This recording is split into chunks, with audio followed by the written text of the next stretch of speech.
we play a game? Why, yes, I believe we shall. Oh, I got a live one here. Getting geeky in Little Rock, it's Shane Plays Geek Talk, a journey into the things we love. I'm your host, Shane Stacks. Thanks so much for tuning in. As always, I've got a great show today. We're going to do a deep dive into an aspect of role-playing game history that is known, but I think it needs to be known more. One, because it was there, quote unquote, at the beginning, and two, it was one of the very first things that TSR published after Dungeons and Dragons. But two, the personality behind it is a fascinating guy. He's not my guest today. Unfortunately, he's no longer with us. But we do have Bob Alberti. I'm somewhat less fascinating. Well, you're pretty fascinating, and I'll tell people how they can learn more about you here in a moment. But yeah, we have Bob Alberti, who actually knows the creator of, is it Tékumel? Tékumel. Let it roll off the tongue. Tékumel. Okay.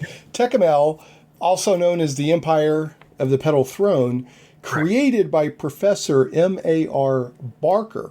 Now, Bob played for years in Professor Barker's game. So, yep. and you're also, if I remember right, you shared that you were on is there a foundation or a board? The Tékumel Foundation, I was the treasurer for 9 years. Yep. Okay, so I would say if there's somebody that makes sense to talk about Tékumel and M.A.R. Barker, that Bob qualifies. So I want to give a shout out, and I'll put a link in the show notes. You can always go to shaneplays.com for the show notes. I was introduced to Bob through my friend Matt Barton of Matt Chat, who recently did a Matt Chat with Bob about his work on one of the first, was it the first MMO or one of the first? It was the first commercial MMORPG back when the O stood for a modem. Okay, right. Could you play it at 1200 or did you have to have 2400? No, it was 300. Wow. See, you and I both know what those numbers mean. I remember when some dude busted out a 9600 baud modem and we were like, what? So that was big stuff. And what was the name of the MMO again? So the game was called The Scepter of Goth. It was created and written by Alan Kleitz. He had created a game prior to that called Milieu during like 1977, 1978 on a UNIVAC system that was available in Minnesota for high school students to use on the dial-up method. When that state-funded service went away, and I decided to start a company to provide similar services been on that computer. And I reached out to Alan as the logical person to provide the game. And Alan turned out to be a phenomenal genius programmer, and he pretty much wrote all our software. Nice. Alan was extraordinarily gifted in that way. And so, we went live in 1983. There is a fellow in England, Professor Richard Bartle of Essex University, and he is basically the historian of online games. He has written several books that you can find online, including Designing Virtual Worlds. And in there, he cites Gamebit as being developed in parallel with his own world. He created a game called Mud 1, along with Roy Trubshaw. Mud 1 was developed independently at the same time in England. They did not charge for it. And so while it's arguable which one was the first Mud, Gamebit was certainly, Scepter of Goth was certainly the first commercial effort at an MMORPG. Yeah, and I really recommend people listen to Matt's interview with you, Bob. There's so much good stuff in there. Not only is some good technical history, which I think is important to document the progression of computer technology and games and that sort of thing, and Matt does a wonderful job on that, but you also share some pretty interesting anecdotes, like one of your biggest customers would call you up at like 3 a.m. and like, I need to be able to kill this dragon, and you would bleary-eyed program things. So you were there for that. You also were instrumental in the Gopher. Would you call it a protocol? Internet Gopher is a protocol. It's RFC 1436. And yes, that was the first time that you could search the internet for something without knowing in advance where it was. So, and that was very important. We take Google and Bing and search engines for granted, but, that was super critically important. So you've been there for a lot of important things, both on the internet side and the role-playing side. So again, folks, check out if that kind of thing interests you. And there's some Tékumel discussion in that episode as well, which is where my ears went bing, and I'm like, I really want to reach out to Bob and see if he would like to come on the show. But the whole thing is fascinating. It hits so many of my sweet spots. So check that out. I'll put that episode in the show notes. What we're here to talk about today is one of the oldest settings, role-playing game settings, that is not only a setting, but it has been multiple different role-playing games. Right. In tabletop role-playing game history, the person behind it is often called like the hidden Tolkien or the forgotten Tolkien. Yep. Things that the M.A.R. Barker they need to make a movie about this guy. He's a fascinating guy.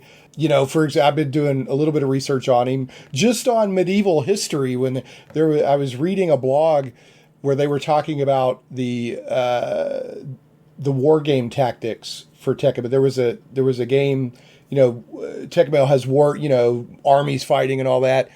And somebody was challenging whether M.A.R. Barker got something right with the archery.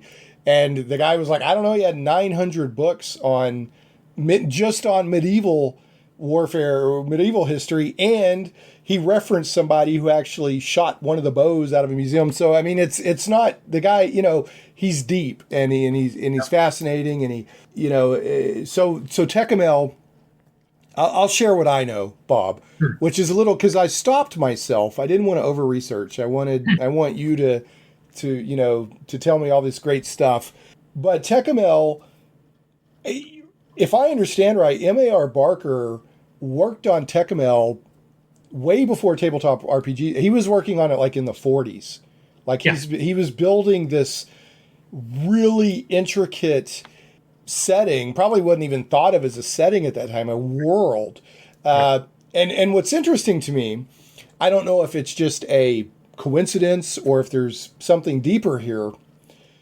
Tolkien, of course, developed an incredibly rich world with Middle-earth, of which the books only show a little bit. I mean, he developed it so deep. And he was a linguist. Mm-hmm. And in fact, he was inventing languages, and Middle-earth was like, I want to create a world that uses these languages. M.A.R. Barker is also a linguist and created all of these languages for the world of Tékumel. And do you think that's just a coincidence, or do you think there's something deeper there? I don't actually. I think it reflects sort of an underlying understanding of linguistics, which is that language reflects the environment. And I think that Barker, needed a place in which his languages could be set. And he loved creating languages. He created many, many different languages for Tékumel. And he was also a polyglot. He could speak any number of languages. He was a published poet in Urdu and Hindi. He could speak Mandarin. He could speak Arabic. He wrote the book, literally, on the Klamath language of the Native Americans of Northwest United States. And that book was used as a reference when they filmed the TV series Northern Exposure. Oh, I didn't know that. Okay. Yeah, they used his Klamath book in order to make sure they got the native tongues right in that show. So he was a world traveler. He lived for many years in India and Pakistan and Afghanistan. He went out in the field. He used to tell about how he wanted to interview the women in an Afghan tribe, and as a male, especially as a foreign male, he was not allowed to look at them. He was not allowed to see them or be around them. And so in order to interview the women, he sat with his back to a tent. The women were in the tent behind him. He faced the men. He would ask the men a question. The men would repeat the question to the women. And then the women would reply and the men would respond. Wow. And of course, Barker could understand everything that was being said, but this was in order to not, offend their customers. That's what I'm saying. If you research Professor Barker, like I said, you could do a movie on him. I mean, or a TV series. He's a fascinating guy, but also he was a powerhouse in not education, which is scholarly. He was a scholarly powerhouse. He was a researcher. He was in the field guy. But luckily for us, he was also a games geek. So so he just happened to be, if I understand right, in Minnesota at the University of Minnesota about the time that D&D and tabletop role-playing games were starting to surface out of. He had been in Calgary, I believe, college there. And then he relocated to Minneapolis. He was the professor of South and Southeast Asian Studies. More interesting for us is the fact that he was the academic sponsor of the Wargaming Society at the university. Oh. If you're going to have a group at the university, there had to be some faculty person who was the sponsor who kind of kept an eye on it, made sure that kids weren't misbehaving and stuff. And so he was that person. And so people like Gygax and Arneson were part of that group that would come to the university and play role-playing or play wargaming. And through that wargaming, especially doing Tékumel-based war games, that's how Arneson and Gygax learned about Phil's game that he had written his whole life. We found when I was part of the Tékumel Foundation, and we went through his paperwork after his death, we found handwritten comics on lined notebook paper from when he was a child, which had drawn characters in his world whose names are the same as the characters in his novels. Wow. So he started when he was 10 or younger. Yeah, this thing is deep. Yeah, this thing is deep. Yeah. So, and it again, M.A.R. Barker did not copy Tolkien. I'm not trying to implement, but there's a similarity there on how they both went super deep developing their world, and then just happened to make games. And Tolkien didn't make games, but he wrote novels, and they were both academics and they were both linguists, and that was a very sort of unusual set of coincidences. One of the differences between them is that Tolkien based his world off of the Ring Cycle and Wagner's work. Barker based his world off of Mesoamerican native culture, Southeast Asian culture, and that completely separate portion of the world. And where Tolkien's stuff is very clearly crypto-Christian, right? It has overtones. Barker's is polytheistic. It has 20 gods, and it has a different ethos to it. If you study any of Campbell's writings about the West, he talks about how in East, the East has a hierarchical view of the world, that everything is arranged in a structure, and that the role of man is to play his role, and that's what you do. There's no striving, there's no achieving in that kind of thing. Your goal is to fit in correctly. And so that is reflected in Barker's work as well. In the world of Tékumel and in the nation of Sulianu, which is the primary country in the world in the game, your goal is to fulfill your social obligations appropriately, and things like striving to advance yourself are considered. They're considered, impolite. Yeah, personal glory is anything. Well, and I'll tell you, just playing off of what you just said, there's evidently 5 novels that M.A.R. Barker wrote. The first one, if I understand right, is The Man of Gold. Yes. And I just started reading that. And the introduction, the very first chapter, hits all those notes. Yep. The main character is a monk basically, or whatever of a religious order, and the religious order demonstrates everything you just said, the hierarchy and this and that, and they acknowledge that there's other deities, and there's a lot of there's none of the I'm a young boy who's about to discover my destiny. It's all very organized, and that doesn't mean it's boring.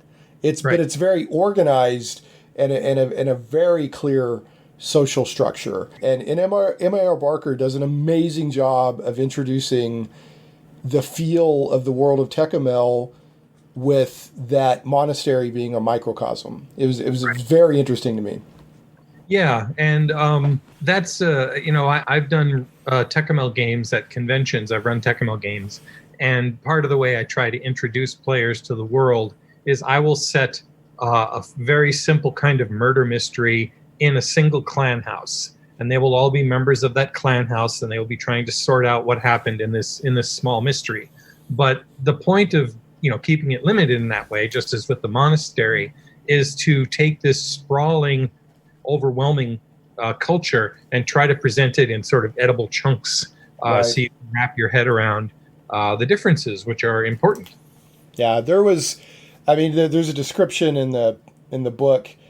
There's this huge area where a lot of administrative tasks are done, and there's all these different platforms at different levels with interlinking paths, and it's all very important. Nothing is on accident. It's all by design.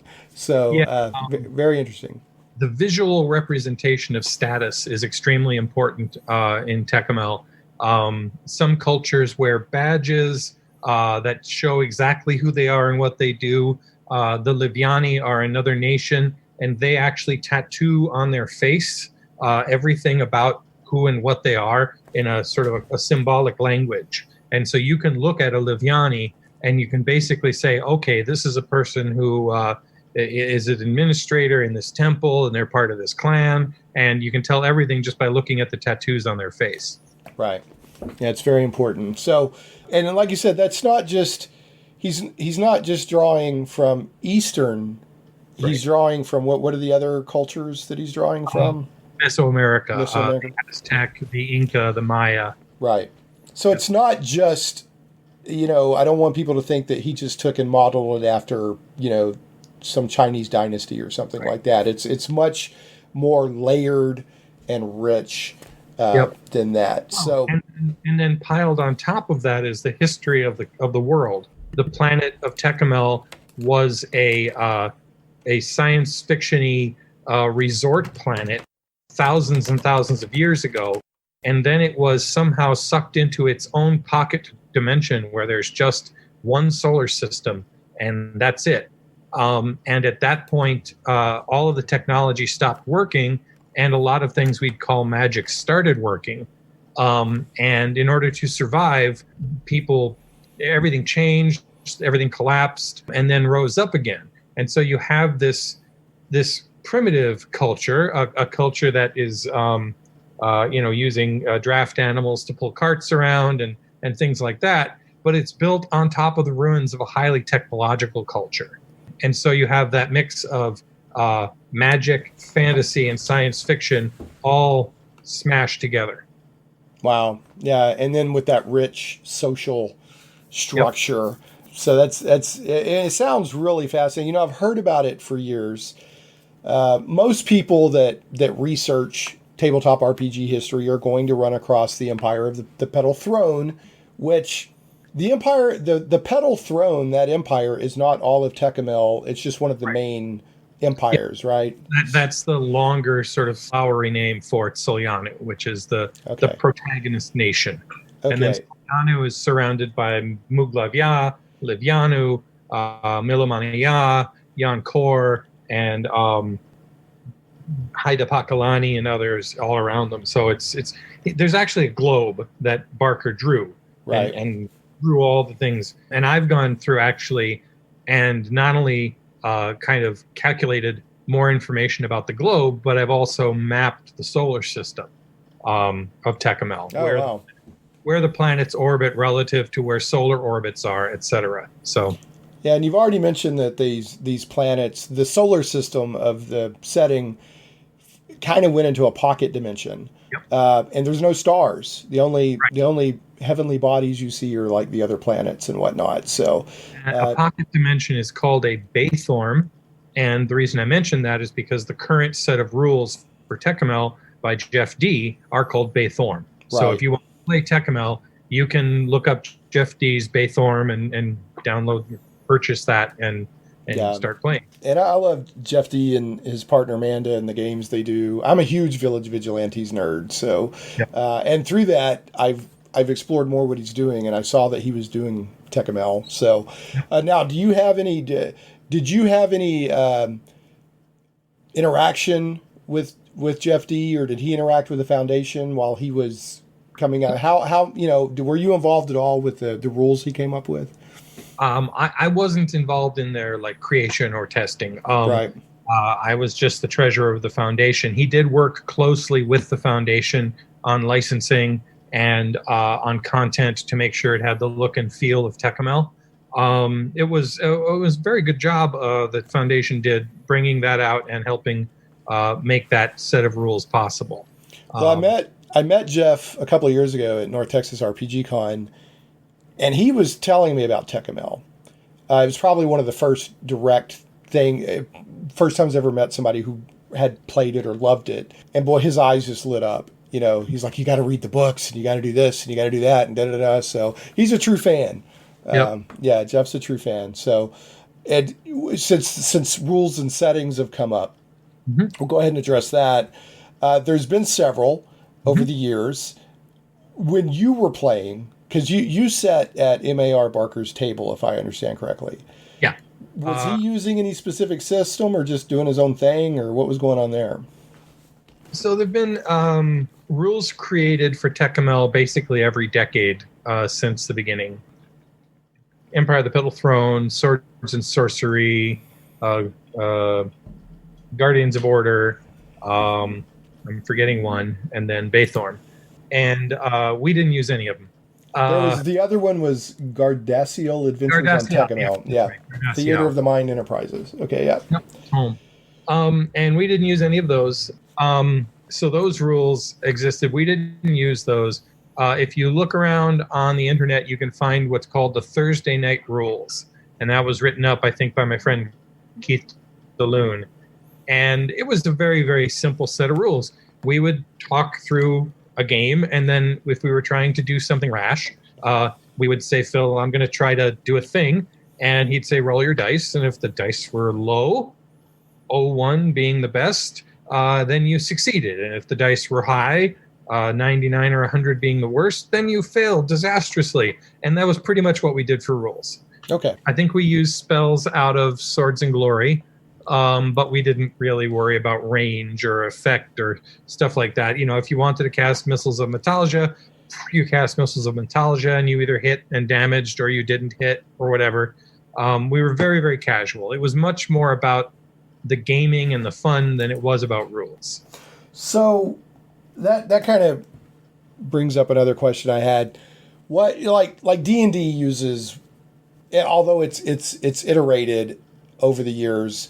When D&D first came out, and for a long time, and still to a certain extent, it uses what's referred to as a Vancian magic system, whereas from Jack Vance, The Dying Earth, etc., where you memorize a certain amount of spells, you cast them, you forget them, you rememorize them, da-da-da.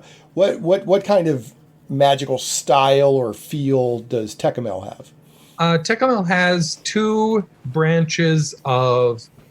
styles of magic and a variety of different forms that it takes. All magic users on Tékumel are basically what you would call clerics. Okay. Because there are no atheists on Tékumel.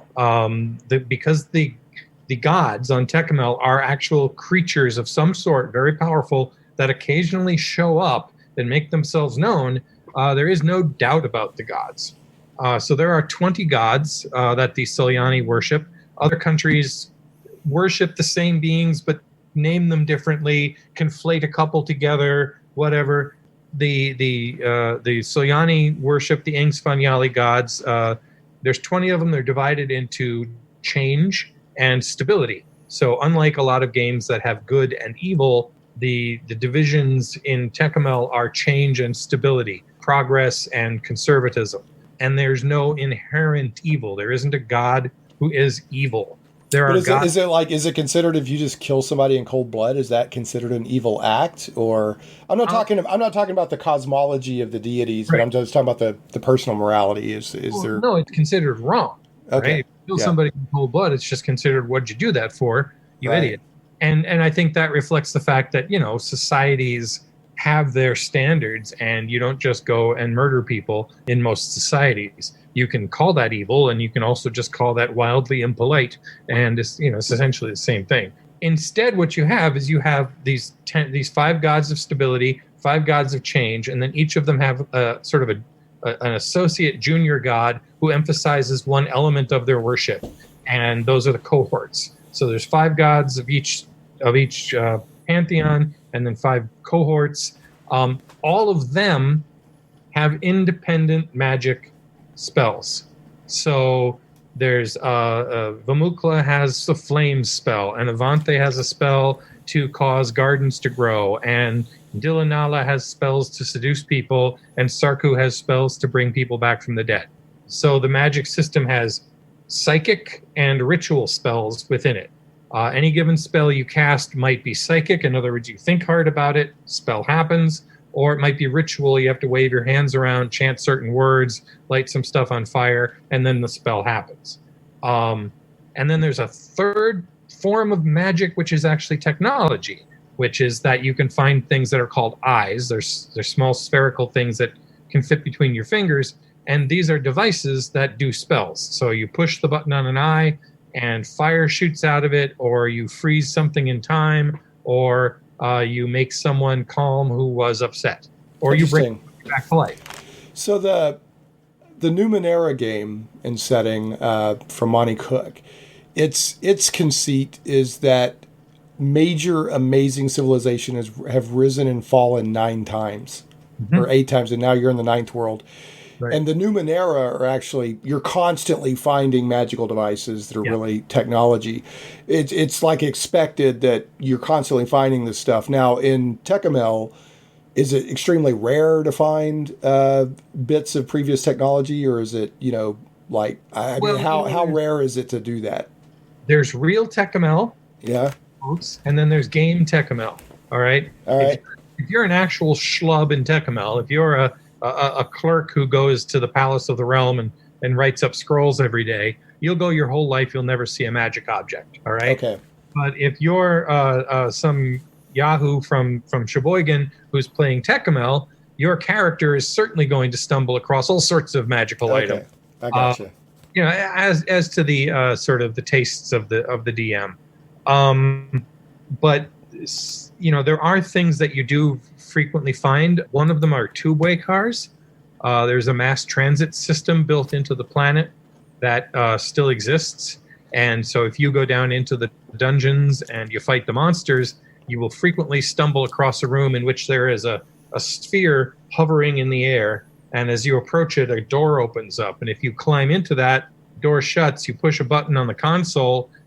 15 hours later, you have to pee and you're really thirsty, but the door opens up and you're on the other side of the planet. Okay. All right. So there, I got it. But for the most part, I mean, does Tékumel, it doesn't feel like a science fiction setting for the most part, or does it? Well, it can. It can, depending on okay. It depends on your adventure. We got it. There were different kinds of Tékumel. When we were playing, if you read Man of Gold, and then the next book is Flame Song, it, at the time in the 70s, foreshadowed all sorts of events on Tékumel, all right? We gamed across those events actually playing out, which was great because with all the warnings and the foreshadowings that the book gave us, we completely missed all of them and were completely blindsided by every event anyway. Yeah, I mean, you're as close to the source as you can get. You still missed it. That's great. Yeah, so what happened when we were gaming was that Prince Dishane overthrew his father and seized control of the empire. And he was a prince of the undead, of Sarku. And so that led to certain gnarly ramifications for our characters. So we had different games, right? We had a very political game where we hung around the capital and tried to vie for power and find allies in unseating Dishane. We had a game where we went off onto another universe to rescue one of the Dishane's brothers who had been stranded there and bring him back to be a candidate for emperor. We had a game where we ended up out in the cosmos dealing with the gods, and we had a game where we ended up talking with a mad computer that ran a town on the opposite side of the planet. All those games are possible. Intrigue, fantasy, swords and sorcery, robots and computers and nuclear missiles, they're all there. Wow. Okay, I didn't realize with the research I've done so far, I envisioned it mainly, and I'm bringing this up not for any sort of controversy, just because a lot of the reference that people will have for Empire of the Petal Throne is in the Rift War cycle by Feist, Raymond D. Feist. There was an invasion into the Midkemia D&D type world from a world that in some respects is similar to Tékumel. Now, according to Raymond E. Feist, he said, I wasn't intentionally trying to steal from Tékumel. What happened was our DM way back in the day in our Midkemia campaign had Tékumel invade.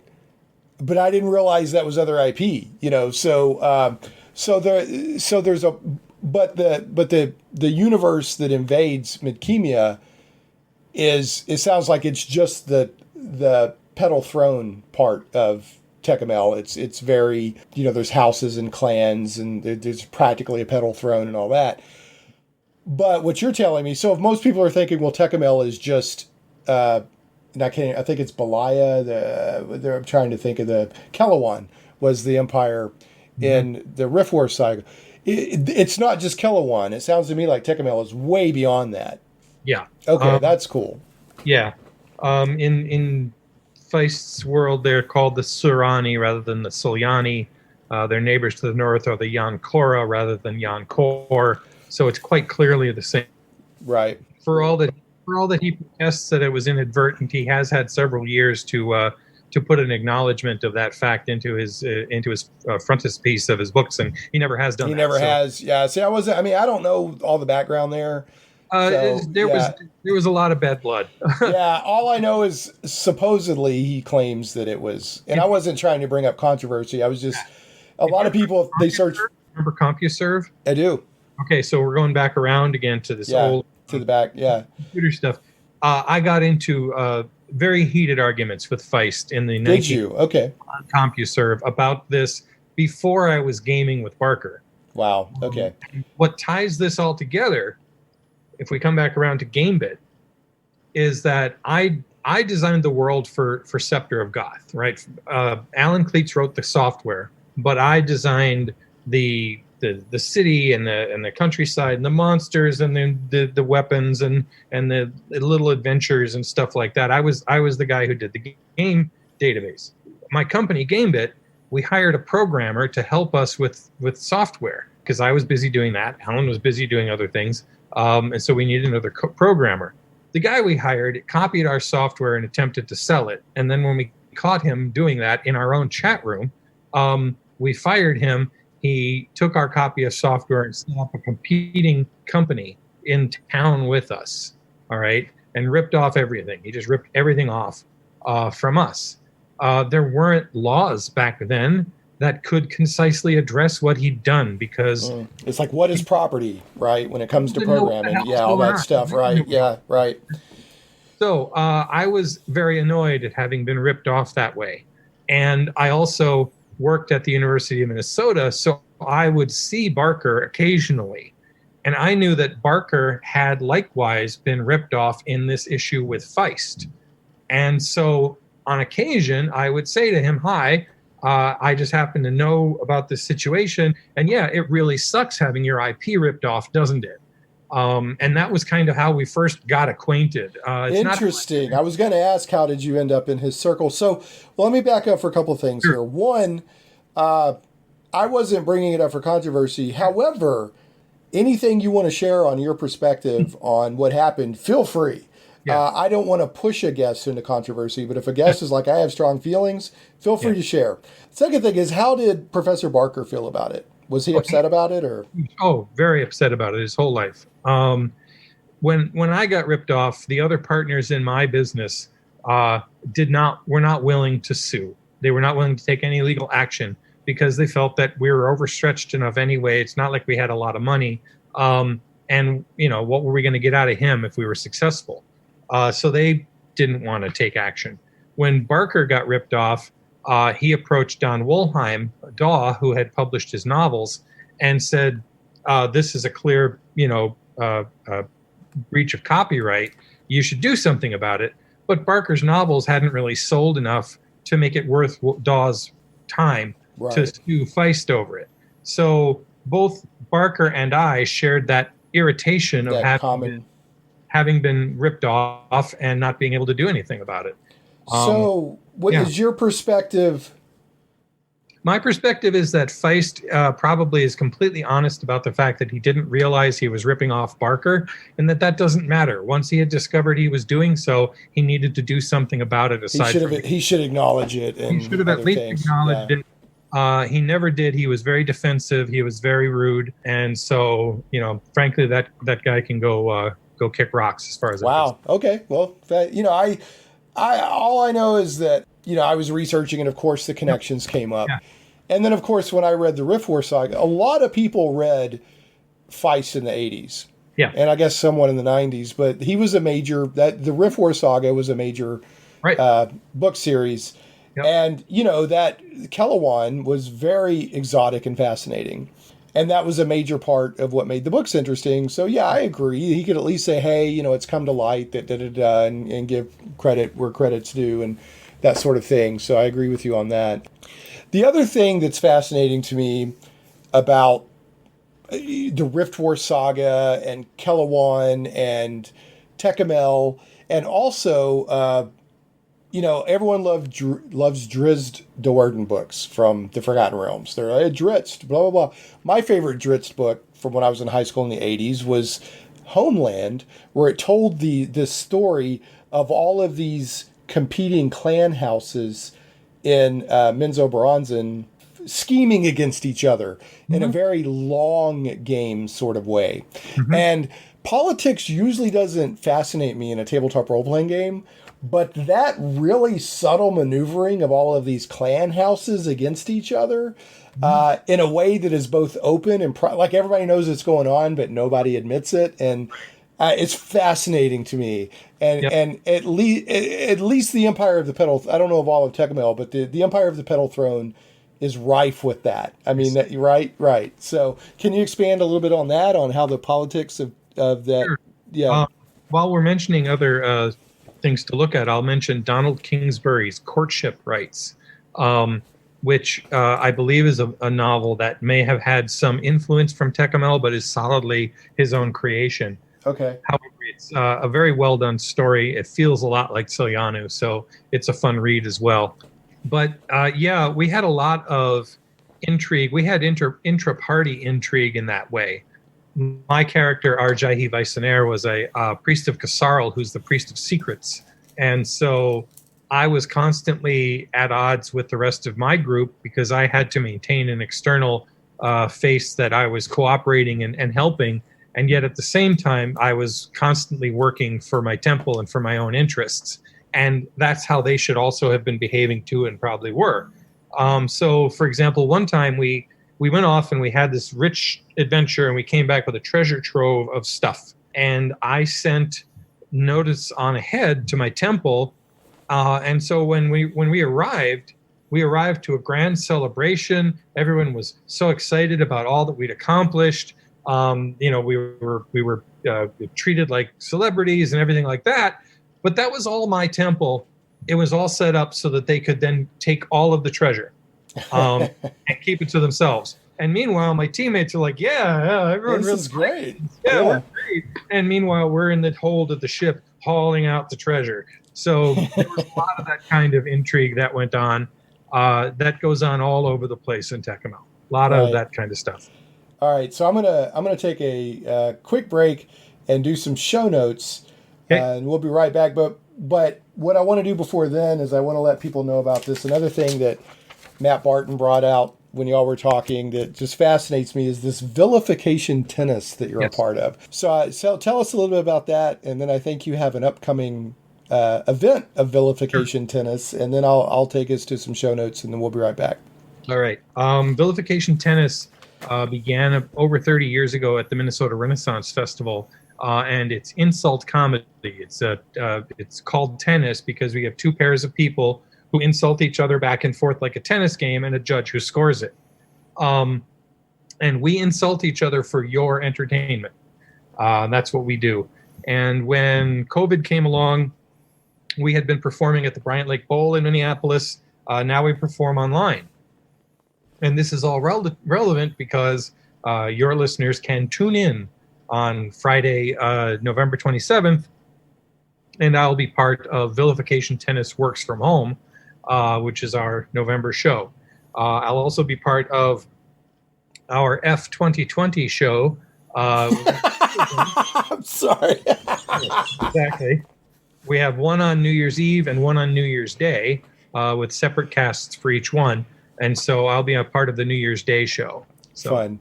So it's creative insults. It's like creative. Yeah, like Blackadder insults. Like yeah. And it brackets. We have one round at the beginning and one round at the end, and then in between we have improv comedy structures. Fun. That's too much fun. So send me the links for that, and I'll put it in the show notes. But is there a website or a YouTube channel or something you can direct people to? Vilificationtennis.com. Yeah. Everyone knows how to spell vilification, so I don't spell that out. Tennis is TENNIS. Run all those letters together and put a .com at the end, and you find our website. And there you go. Or it shows on YouTube if you want to see some of our past shows. I mean, I love creative insult comedy. You know, I got into this thing with a friend of mine. We used to come up with fake insults. Mm-hmm. And my favorite that's always stuck with me is, and it means nothing, but I love saying it, is "thou paltritudinous hipsatch." So it means nothing, but it sounds fun to say. Well, for example, there's Victor Raymond, who's the president of the Tékumel Foundation, and who's another player in Barker's game who I've known for years. And I can't stand Victor because he reminds me of math, and I hate math. and the way Victor reminds me of math is that he's a square. His friends are imaginary. His jokes are derivative. And can he make them funny? Of course he can't. See, I love that. I'm probably going to check this stuff out. Although I think I remember you giving out a warning that it can be a little. It's very blue. Blue. It's blue. Yeah, we will. Okay. If you are offended, then we will offend you. Yeah. Okay. All right. So warning issued. So. All right, I'm going to take us to some show notes, and then we will be back. I'd like to talk a little bit more about the professor and his game and how you ended up there and that sort of thing. So, hey, everybody, let's do some show notes. All right, first of all, always love to hear your feedback. You can tweet me at ShanePlays, ShanePlays, or you can email me at shane@shaneplays.com. Speaking of shaneplays.com, the show notes for each episode are always posted there, so if you want to know more about today's topic, just click right on over there and learn you some more. For example, our previous show is up on the blog, and that was episode 231, which was the Dungeons & Dragons cartoon fan-created final episode, and that is a really good discussion. The two guys that created that final episode of Dungeons & Dragons based on a script that had been written but never produced. Just really good stuff. I recommend you check it out if you haven't already. Shane Plays Geek Talk can be found in many places, including on the blog at shaneplays.com, iTunes, Google Play Music, Stitcher, Podbean, Amazon Music, YouTube, and more. And we're also carried on Krypton Radio. Krypton Radio is SciFi for your Wi-Fi. Krypton radio.com. A couple of ways that you can support Shane Plays Geek Talk if you're so inclined. One, of course, we do have a Patreon at patreon.com/Shane Plays, and you can support for as little as $1 an episode. And I also post a lot of links, affiliate links like Humble Bundle, that sort of thing on my Twitter accounts, which I'll talk about more here in a second, and also on the Facebook page. There is a Shane Plays Facebook page where I put fun stuff out there and affiliate links and that sort of thing. You can get cool stuff, save money, put a little money in my pocket. I often post software, comic books, ebooks, role-playing games, all kinds of stuff from Humble Bundle and other affiliate links that you can check out. And, like I said, if you buy it through one of my links, then I make a little money off that, and I appreciate it. So I have 2 Twitter accounts, which I mention every episode. One is Shane Plays, ShanePlays, and that is where I just tweet all the time, just whatever. It's much more of a personal Twitter account, and if you want to just hear everything that comes across my fevered little brain, check that one out. If you just want the meat and potatoes, the basic announcements, then follow Shane Plays PR, ShanePlays PR. Both of them, I share like the affiliate links and cool stuff like that. And last but never least, I always want to give a shout out to advertising partner Cursova Magazine, CIRSOVA, Cursova Magazine. And it's a magazine of thrilling adventure and daring suspense. If you like to check out the best from exciting new writers, but also love the pulp fiction of yore, then this is the magazine for you. All right, that's it for the show notes for this time, and we will get back to our discussion with Bob Alberti on Tékumel and Professor M.A.R. Barker. And we're back on Shane Plays Geek Talk, a journey into the things we love. I'm joined by Bob Alberti, and we are talking about Tékumel and Professor M.A.R. Barker.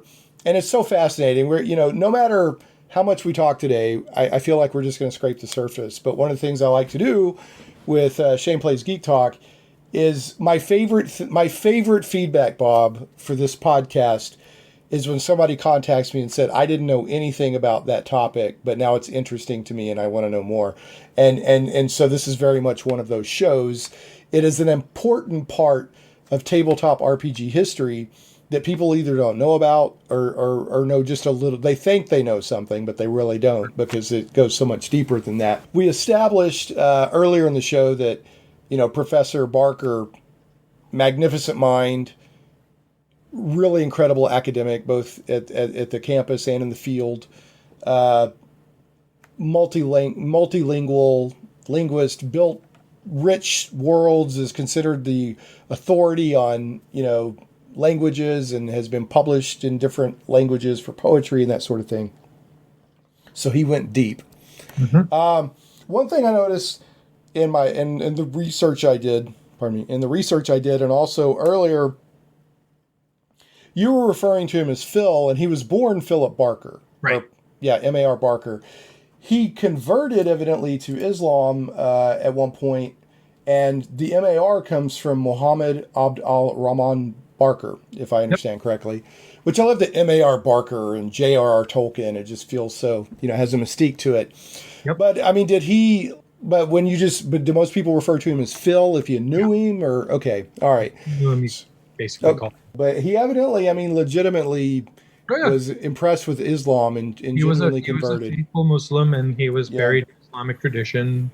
Yep. Right. Yeah, he said that not only did that religion make sense to him, he was at the Taj Mahal, and he heard the names of God being spoken out, and it was an incredibly moving experience for him. So that's where the M.A.R. Barker comes from, but also sometimes you'll hear people say Phil. You, interestingly enough, and I'm glad I brought it up now, the Raymond E. Feist thing, that your annoyance with that and having been ripped off by a software programmer led you to talk to him, which built a relationship. So how did that go, and at what point were you invited into his table and all of that? I had approached him on the street at the University of Minnesota, and we'd had a couple of very casual discussions, but I don't think he knew who I was. However, I had that Gamebit game that I was running at the time, So I had a number of customers who were gamers, and one of them, Joe Zatola, was a member of Phil Barker's game already. So Joe talked to Victor Raymond, who was also in the game, and the two of them kind of interviewed me and then introduced me to the game in around 1987. So you were like, they checked you out before bringing you into the table. Yeah, they did. Yeah. All right. I gamed with Professor Barker for 22 years, and I'm on kind of the low side of the length of time that people gamed with Professor Barker. Wow. Victor has gamed with Barker since, I believe, the late 70s. Mm-hmm. So possibly something on the order of 30 years. I'm not sure. People who gamed with Barker gamed with him for a very long time, and so you had to be considered someone who they could deal. Right. Yeah, it's just like a job interview. You can have the right skills, but if the chemistry's not there, it can throw things off or whatever. Yeah. So what kind of man was he? I get no sense when I research, like, was he warm and joking all the time? What kind of man was he? I think the word irascible was coined for him. Okay. He could be a very cranky fellow, and he could also be very warm. He was very generous. We had many, many dinners at his home. His wife, Umberine, was a very lovely lady. She's still out in California right now. She could cook like nobody's business. So, we'd go over there at least a couple times a year and have, a authentic Pakistani dinner at his dining room table.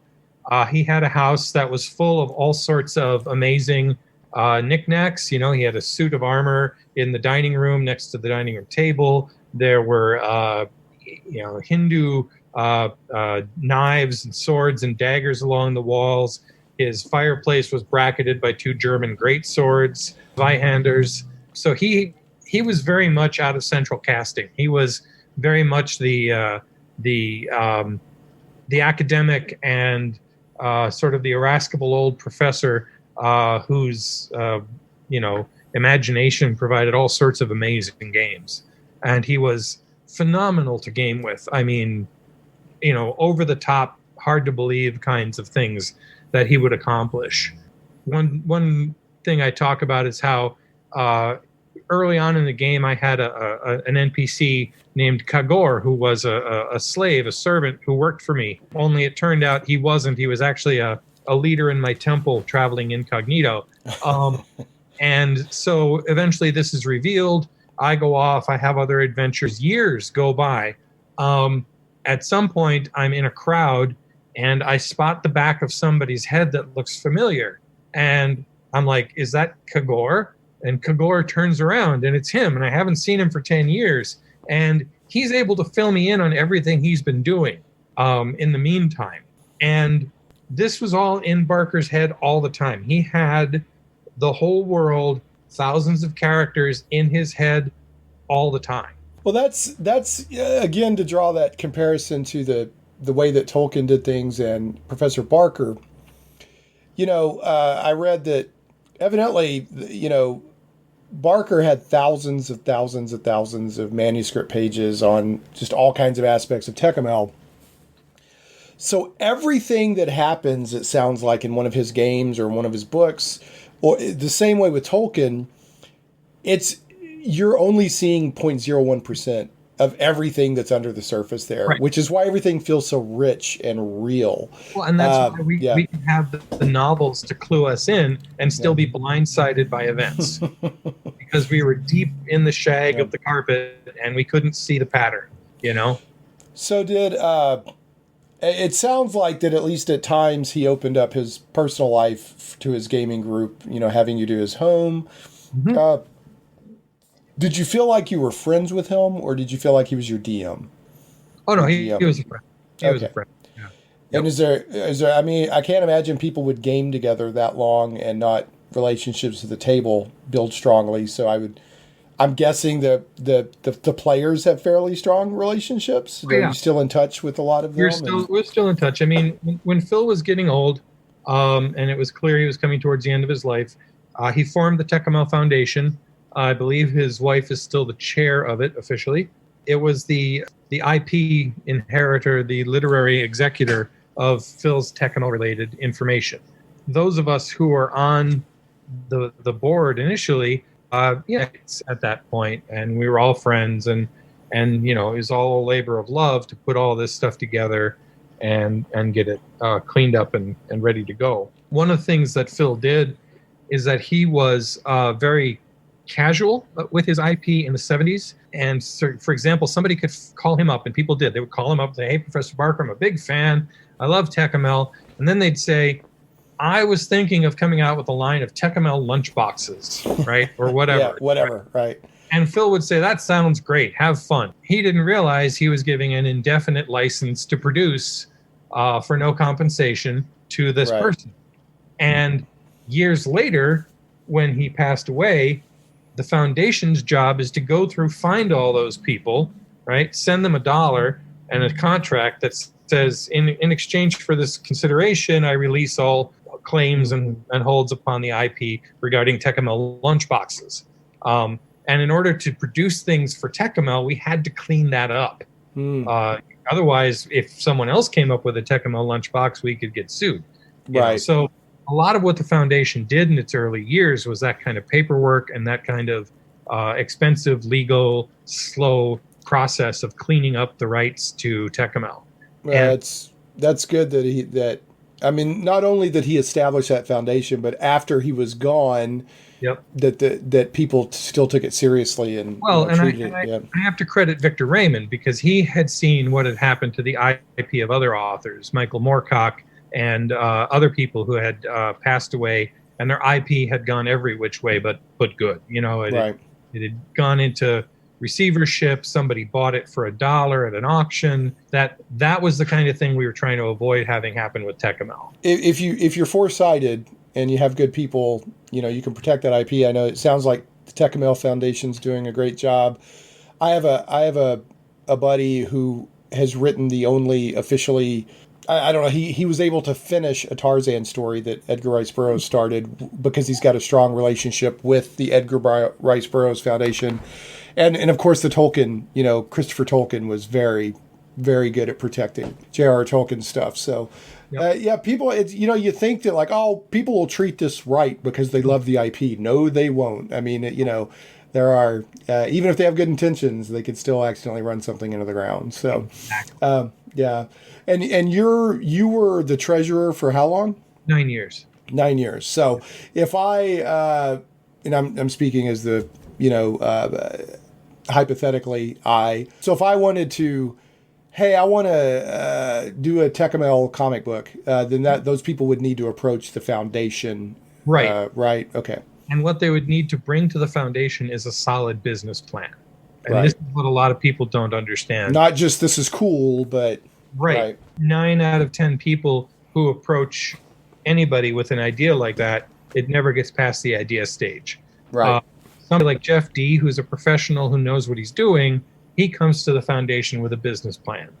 And that's what you need to approach with. If you have a solid plan for producing something and maintaining it and turning out quality, then things will move forward. If you're just fly by night, then they won't. And so...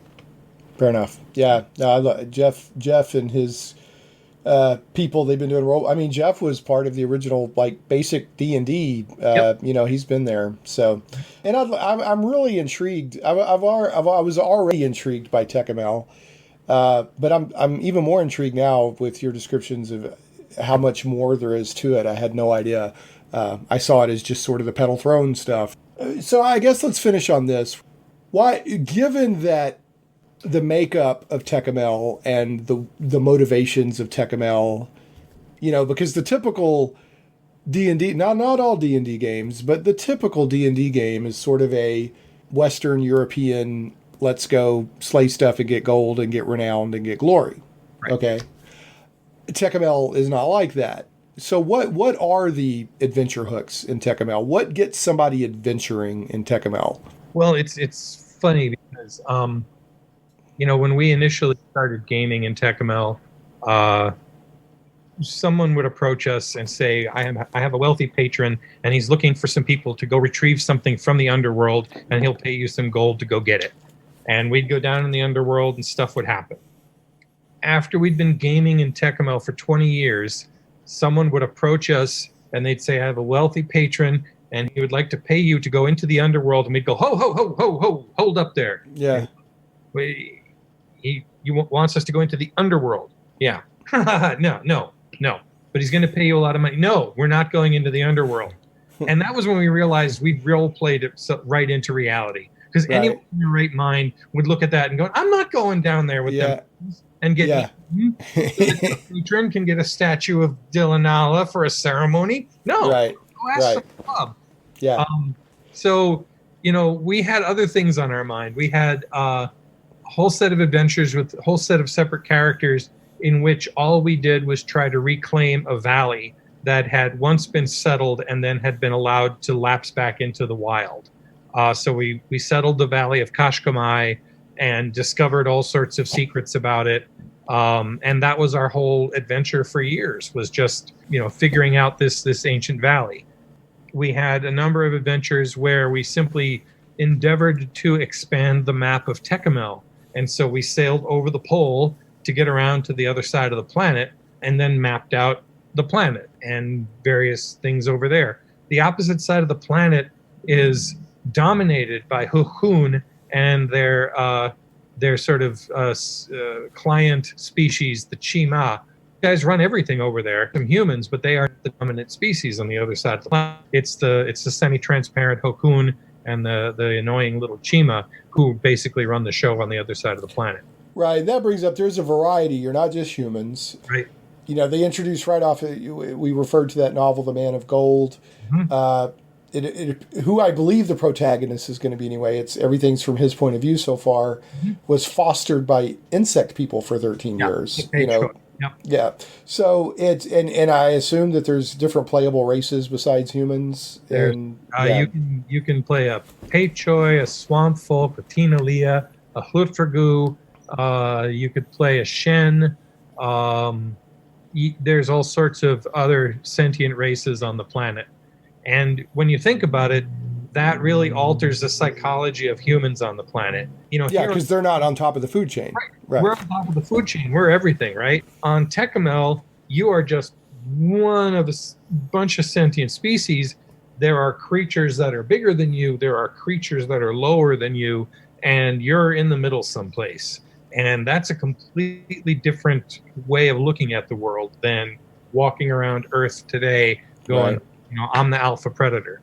Right. Now that does make a difference. Speaking of the planet, does the cosmology or does the makeup of the planet seem to make sense? Or is it just like a bunch of, because Barker, amazing linguist, fascinating academic, but maybe not a good geologist. I don't know. How does the planet work? The planet is basically a very large starship. The planet has engines. Well, now I read that it was larger. It's like 2 3/4 times larger than the Earth or something like that. It's larger than Earth, and it orbits in exactly the same time period as Earth does. And a lot of people spent a lot of time trying to figure out how this could be physically possible using orbital mechanics. And then one day on one of our adventures, we discovered the planet isn't orbiting, it's flying. Wow. Yeah, so there's so much, this setting is so much deeper. The great ancients customized this planet to within an inch of their life. They dimmed the star down. It's still brighter than the sun, but they dimmed the star, and they also made the planet so it exactly matches Earth's orbit and rotation. Interesting. That was a big reveal for me. I was used to being gobsmacked by Barker, but I was gobsmacked when I realized that the planet is not orbiting, it's flying. It's flying around the dimmed sun. So, all right. Well, if what we've talked about so far is enough to tease people with the interest and exotic nature of Tékumel, I don't know what would. But let's say somebody's interested.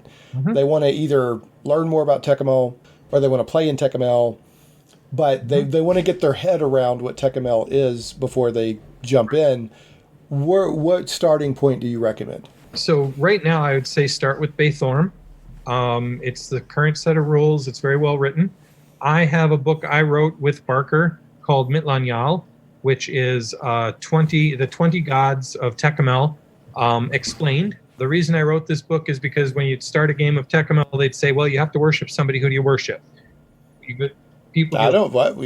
Like, there's 20 gods. Is there a god of swords? And you'd say, yeah, Vamukla. Okay, I'm going to worship Vamukla. And everybody ends up worshiping Vamukla. Right. So Mitlanyál explains in very encyclopedic fashion and brief paragraphs, like, this is Hru, and he is the god of change, and this is what he stands for, and if you worship him, this is what you'll be doing. And so that's what Mitlanyál is. So if you can get a copy of Mitlanyál, it's out of print. You could always tell the Tékumel Foundation you'd like them to put it back in print, and that's a good place to start, like, designing your character. Well, I saw some stuff on Drive-Thru RPG. Yep, that was some of M.A.R. Barker's writing. That's where the foundation publishes all the Tékumel related stuff. There's also Facebook groups. You can join the Facebook groups and start talking to people. I'd recommend that. Do you recommend the novels or any of the novels in particular? Well, certainly Man of Gold, but at this point, when you're approaching the novels, you have to realize that you're approaching novels written in a completely different generational style. Right. Barker has a very deep vocabulary, and he was influenced by Vance and Fritz Leiber and stuff. And so some people find his novels impenetrable from that stylistic point of view. If you can read them, certainly read them. Man of Gold and Flamesong in particular will give you a good tour of the world and a sense of what it's about. Right. If you can find Mitlanyál in a used bookstore or something, I ended each god's chapter with a short fictional story, so you get to see different worlds, different looks at the world in each of those chapter stories. So are these days, do you ever get to play in Tékumel anymore? Do you do one-shots or anything? Or I had to stop being the treasurer, and I don't really get to play too much anymore because I'm ridiculously busy. Right, all right. So it's unfortunate, but I'm doing comedy, I'm doing photography, I've done some archaeology. I'm just kind of keeping. Yeah, we can't really go into it here, but you sent me that PowerPoint that had your visit to Cyprus, right? Yep. Yeah, that was fascinating. The tombs in between the houses, tomb, house, yeah, and that spider. Forget it. Yeah. I'm done. No. Yeah, spider was huge. I was told it was a harmless huntsman spider. I don't care. Yeah, I don't care. Kill it now. Well, or at least get me away from it. So, all right. Well, Bob, fascinating. Thank you so much for your time. I suspected that I was going to learn some stuff today that it would intrigue me even more, and it did. So thank you for taking the time to help me learn more and to share more with my listeners about Tékumel, but also, Professor Barker sounds like a fascinating guy. So he's a very fascinating man. Yeah, I would have liked to have met him. So, all right, well, good luck with your vilification tennis coming up on, was it November 27th? Yeah, November 27th. And then also you're doing the F2020 on New Year's Day. So, vilificationtennis.com. Right. All right, folks, again, we were talking about Tékumel, which is one of the oldest published settings for tabletop RPGs. First published setting. The first published setting, period, had been being worked on since the 40s and is still going on today in different versions of games and that kind of thing. So check it out and do yourself a favor and research M.A.R. Barker a little some. He's a fascinating guy. All right, Bob. Well, thanks again for your time. I hope you have a great day and I hope at some point in your busy future you get to travel back to Tékumel. It's maybe even just for a short visit. So love to do a game or two. All right. Well, everybody, thanks for listening, and we will catch you next time on Shane Plays. Shane Plays Radio is blessed to have sponsors, and we appreciate them very much. However, did you know that you can also support the show as an individual for as little as $1 an episode? Simply go to patreon.com/ShanePlays.